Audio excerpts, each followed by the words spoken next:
राष्ट्रवादी काँग्रेस पक्षाचे गटनेते आपल्यासोबत आहेत. सर, काय प्रतिक्रिया? आज गटनेते म्हणून पहिल्यांदाच विधान भवनामध्ये ॲक्च्युली गटनेते म्हणून कामकाज तुमचं सुरू होणार आहे. बघूया आता आतमध्ये गेल्यावर काय अनुभव येतं. मागच्या ज्या पद्धतीनं आता अजित पवारांना ज्या ट्रिब्युनल कोर्टातनं सूट मिळालेली आहे त्याबद्दल काय सांगाल?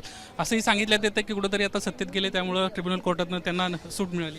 आता सगळ्यातनं सूट मिळेल, त्याच्यात काय मोठं. त्यांनी जो सूट घातलाय त्याच्यामुळे त्यांना सूट मिळणारच आहे ना. हॅलो, त्यांना जो सूट घातला त्यामुळे त्यांना सूट मिळेल अशा पद्धतीची प्रतिक्रिया जितेंद्र आव्हाडांना दिलेली आहे. सर, परंतु ज्या पद्धतीनं आता चर्चा सुरू झाल्यात, हे जाणार ते जाणार, शरद पवारांच्या सोबतचे खासदार आमदार संपर्कात आहेत. हे कुठे एनवलप हे बघा,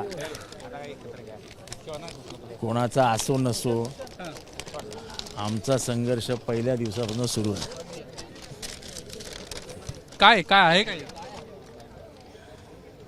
जितेंद्र आव्हाड एक फ्लेक्स घेऊन आलेले आहेत आणि ते आता माध्यमांना दाखवत आहेत. आपला संघर्ष पहिल्या दिवसापासून आहे अशा पद्धतीची त्यांची प्रतिक्रिया या ठिकाणी आपल्याला पाहायला मिळते.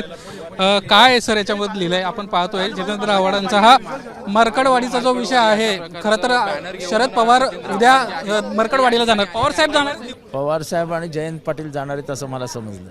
आपण जाणार आहात का? खरं तर आपण प्रत्येक वेळेला आवाज उठवत राहिला.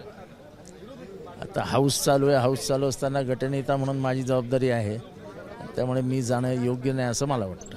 परंतु जो हा प्रयोग इथं झालेला आहे देशभरात आता याची कुठेतरी ठिणगी पेटली आणि आपल्याला मी तिथे सांगतो. आपण पाहतोय जितेंद्र आव्हाड आपल्याशी बोलत होते आणि ते या ठिकाणी माहिती देत होते की हे उद्या शरद पवार आणि जयंत पाटील ज्या ठिकाणी हा प्रयोग झालाय लोकशाही संदर्भातला प्रयोग होतोय त्या प्रयोगासंदर्भामध्ये ते जाणार आहेत.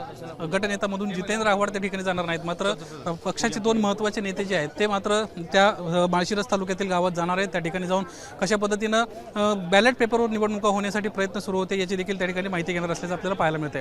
कॅमेरामन मनोज जयस्वाल, सनिलेश बुदावले, एबीपी माझा, मुंबई. एबीपी माझा, उघडा डोळे बघा नीट.